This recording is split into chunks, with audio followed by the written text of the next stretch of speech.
How's it going today, guys? So what we're going to be talking about in this video today is how to go about selling a house. So maybe you're in a situation where you're living in a house now, you're looking to upgrade and you're ready to sell your house. Or you're considering making investments in real estate and you want to flip houses and you don't want to pay the real estate agent commission. So you're looking to learn how to sell a house on your own.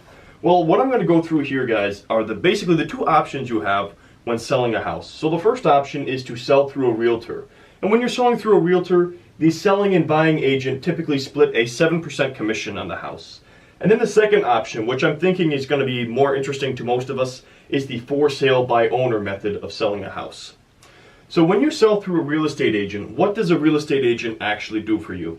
Well, the first thing is they list your house on the MLS, or the multiple listing service. This is so the most people can possibly see that listing, so it's posted across many different real estate websites. Number two is they will market your house. So they're going to hopefully use flyers and advertisements. So hopefully they'll set up one of those little boxes at the end of your driveway with the flyers in there. They'll stop by and refill them as they're empty. They're going to put up that sign for you out in front of your house as well. They should hopefully put something on their own personal website, basically showcasing your house and having some good pictures of it. And what a lot of people are doing now too is leveraging social media. So I'm sure if they're a real estate agent that's up to date with the times, they hopefully have a social media accounts and they're going to post pictures of it on there. And then what they're going to do is they're going to show the property and set up open house events. So if there's a buyer that's potentially interested, they're going to show it to that buyer and bring them through the house and show them the house and talk about the great features of the house and try to encourage them to buy that house. And then they are going to act as a mediator for negotiation. So if somebody puts in an offer on the house that's less than what you're asking, you can then counter that offer or accept that offer, and they're going to basically take care of that mediation for the negotiation. And then they also facilitate the closing of the house, so they take care of all the legalities involved with closing on a piece of real estate. Now, here's the thing. Sometimes a house sits on the market for 6 months, and the real estate agent has to show it many different times to many different people, in which case a 7% commission might be realistic. Maybe it's worth it. But let's say the house is priced appropriately and the house sells within a week. So they just made a ton of money in a week. So how much money do real estate agents actually make? And this may be something you guys know, maybe you don't.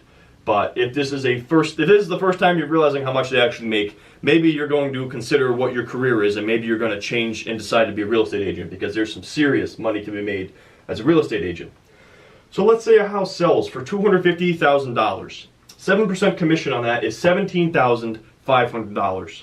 Now, like I said, the selling agent and the buying agent will generally split that commission 50-50. So $8,750 goes to the selling agent, $8,750 goes to the buying agent. So basically, both of these people just made shy of $10,000 on the sale of that home. And that came out of basically what you would have gotten for the home. So out of that $250,000, you end up with $232,500 after paying the real estate agents. Now, some people will say it's totally worth it. I don't want to sell my own house. It's a pain. Some people will say, who in their right mind would spend over $17,000 selling a house when you could sell it yourself and keep that money in your pocket? So if you're on that side, you're going to like the second part of this video when we talk about for sale by owner as far as selling your first house. Or it's just selling, actually it doesn't have to be your first house, but selling a house in general. So that's what we're going to talk about now. Selling a house on your own for sale by owner method. So the first thing that you want to consider, especially as far as selling a house fast goes, is the price of the house. You need to price the house competitively. So what you want to do is research the selling prices of other homes in your area, and do not overprice the home, because the goal is to sell it. You're not just trying to throw the house out there for some ridiculous price and be like, here you go, who wants this? And when nobody buys it, it's like, well, your goal was to sell the house. So how successful was that? You don't want to have the house sitting on the market for a long time either, because that is not a good sign when somebody's looking to buy a house. If they're looking at a house and they see it's been on the market for over a year, they're going to say, oh, people don't want this house for some reason. There must be something wrong with it. So you don't want a house sitting there on the market. You want to sell the house, so price the house appropriately and competitively for your area for a quick sale. Number two, pay a flat fee to list on the MLS, the multiple listing service. The MLS is the most comprehensive list of real estate in the United States. As such, MLS is an absolute must when selling your home. But a lot of people think that the only way to list on MLS is through a real estate agent, and that is simply not true. you can pay a flat fee to list yourself on the MLS. So all you have to do is search for basically flat fee MLS listing, and there should be websites that will allow you to pay a couple $100 to list the house yourself on MLS, cutting the real estate agent right out of the equation. But I would say that is an absolute must if you're looking to sell your house, is it needs to be on the MLS. Number 3, market the property yourself. So you're going to need a nice attractive for sale sign. I'm not talking about a for sale sign out of Walmart that says for sale with the phone number on there. Invest some money in a nice yard sign like they do. You want to print out flyers, and if you're not good with graphic design, just pay somebody to make up those flyers, or ask around the neighborhood, or ask your family. I'm sure somebody in your family is good at graphic design. Pay them a couple bucks or whatever. Have them make up nice attractive flyers for you. Print those out on nice paper. Have those ready to roll. And you also want to take advantage of any community bulletin boards. So if there's any coffee shops or places in the area with bulletin boards, throw a couple flyers up advertising your home for sale. Also leverage Craigslist, so post your house for sale on Craigslist. That's one of the best places to go when you're looking for real estate. There's also a lot of Facebook groups for selling your own home. And depending on who you're looking to sell this to, you could do newspaper ads. If you're looking to sell it to a young family, I wouldn't do newspaper ads. But if your house might be attractive to an older couple, newspaper ads might be great, because older people are the ones who tend to be reading the newspaper more often. So a lot of people would argue that newspaper is dead media or dying media. But if you're looking to sell to an older person, newspaper could be a great way. So maybe a newspaper ad for your house. Number 4, have an open house yourself. So basically just advertise the open house in advance, and then provide the light refreshments and marketing material for the guests as they filter in and out. Not too hard to do. Just a lot of this is time consuming, but it's saving you a ton of money. Number 5, this is one of the biggest ones too as far as how fast you sell your house, is the selling points. No matter what you're selling, maybe you're selling shoes, maybe you're selling a house, maybe you're selling wind chimes, who cares? You need to know the selling points of what it is you're selling. You can't just show up at somebody's door trying to sell them a pair of shoes and go, I have no idea why you should buy these, they're just nice.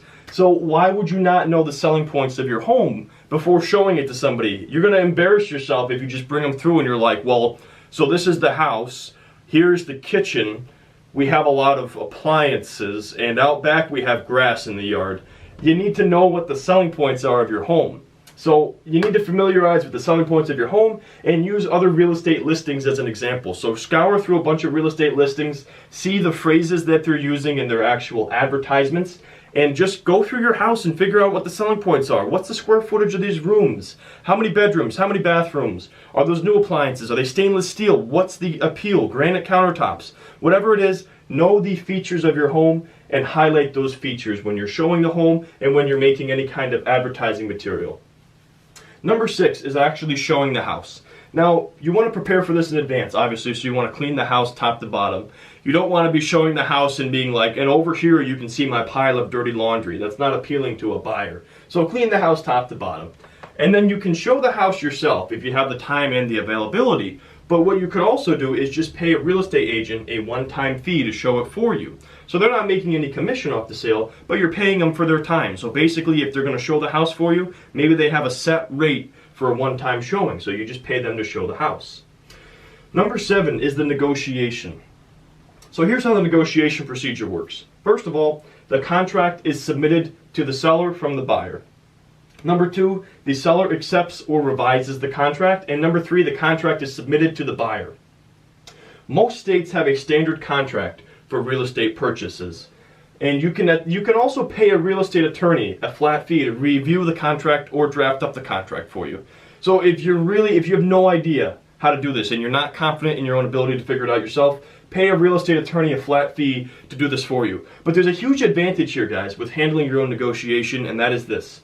It is in the best interest of a real estate agent to close deals, because that's when they make money. When they close the deal, they get paid, they finally get the money for all of their effort.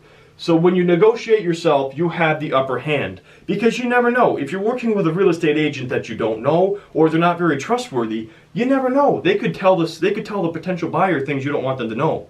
Maybe they're going to tell them, oh, they need to move out of the area within 1 month because her husband just got a new job. That's not something you want the buyer to know, because now they have leverage. They know, oh, you have to move, so now we can put in a lower price, and try to get the house cheaper.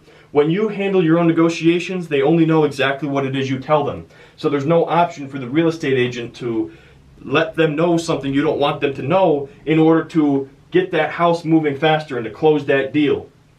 So that's the advantage to handling your own negotiation. And number 8, the last part of this, is just understand the laws. So comply with all laws when selling a home. You definitely need to familiarize yourself with the Fair Housing Act. And you could also just have a real estate attorney review documents. And it's honestly not a bad idea. With such a large sale, you know, something of that value, you definitely want to make sure you've crossed your T's and dotted your I's. So I would recommend having a real estate attorney look over your documents. But even when you count all of these different prices and all of the different costs of all of these things, I would be very surprised if it was anywhere near 7% commission on the house. So I think if you're willing to put the effort in and put the time in, it's definitely worth it to go and do this for sale by owner method. You just have to put the work in and do all of the right things. You can't just say, hey, my house is for sale and hope it's going to sell itself. You really need to do everything the real estate agent was going to do, but do it basically by yourself. And if you really pay attention to the price of your home, you get really familiar with the selling points, you're great at marketing your house, and you're showing the house yourself and having open houses, and you're on the MLS, hopefully you sell the house fast and it's not sitting there on the market. So how fast you sell the home depends on the effort you put in and how competitively you price the house. But anyways, guys, that's pretty much all I got for this video. If you guys enjoyed it, please drop a like on this video below, and feel free to drop me a comment as well with any questions you had about this video or any topic ideas for future videos about real estate or anything I cover on this channel. And if you guys enjoyed this video, I would certainly appreciate it if you would subscribe to be notified of future uploads. And as always, I thank you guys for watching this video.